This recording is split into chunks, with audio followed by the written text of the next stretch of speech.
大家好，欢迎大家收看安娜看法节目。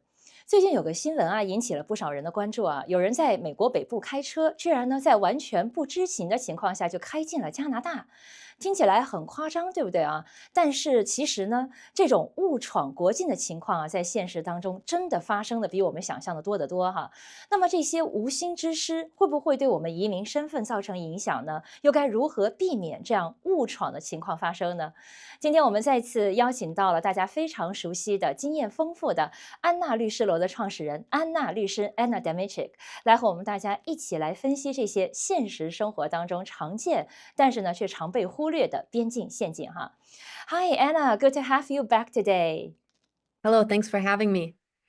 安娜，我们想从一个很多人都非常好奇的问题开始啊，真的有可能大家会在不知不觉当中就跨越了美国的国界线吗？Can people really cross an international border without realizing it, Anna？Yes, and it 嗯。happens more frequently than you would think. And we've always seen this kind of cases. It's been happening for quite some time, but I think it's really important to discuss this now because with this administration, re-entering is so much more difficult than it used to be before. 嗯，安娜，在美国哪些州、哪些地方最容易让人误闯到加拿大去呢？到别的国家去呢？Which U.S. states have the highest risk of accidental border crossing？So, usually they are the states that border another country. Here in the US, it's going to be states that border Mexico and states that border Canada.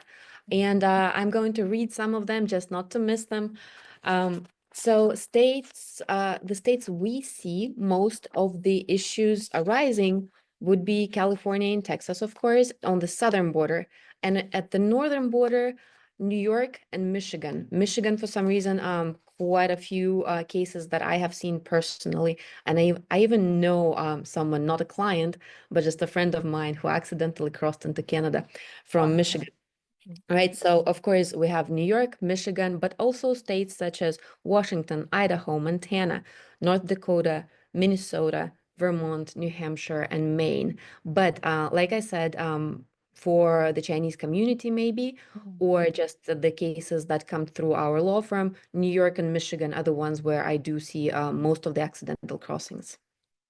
安娜，那个 GPS 或者说是道路的设置，会不会也是造成这样误闯的一个幕后的黑手呢？How does GPS or road design contribute to this kind of mistake？Well, I think that's actually one of the main causes of accidental border crossings because many of the cases I see actually arise from someone who is really, really close to the border, but not necessarily knowing the area very well. So let's say a person is on a business trip somewhere, staying in a hotel, needs to print out documents, but the hotel printer is out of order, doesn't work. And so the person puts in the closest FedEx Kinko's and starts driving. Again, like I said, the person is not local, does not know the area very well, drives according to the GPS. The closest FedEx is in Canada. Like this is a real case. So, or the person is trying to find somewhere to eat, like finds a good restaurant that looks appealing, starts driving towards that restaurant. Next thing he or she knows, hello, it's Canada, right? Because again, the person is not local, has not driven on that road before, on that bridge before, is not necessarily good at reading the road signs or even paying attention, right? You're tired, you are already overwhelmed because you're in a new place. And the next thing you know is you may be in Canada because the GPS took you there. So I do recommend being very careful and being extremely aware of your surroundings.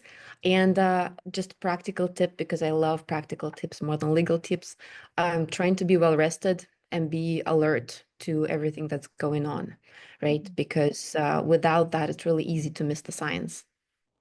好，今天非常感谢安娜律师的分享啊，确实是出门在外，尤其是在边境附近的地区啊，不光是护照，还有身份文件要带好，一定要了解当地的交通标识啊，检查清楚啊。好，今天再次感谢安娜律师，也感谢大家的收看，我们下期节目再见。Bye, Anna. Thanks again for joining us today. Thank you for having me. It's always a pleasure. Take care. Take care.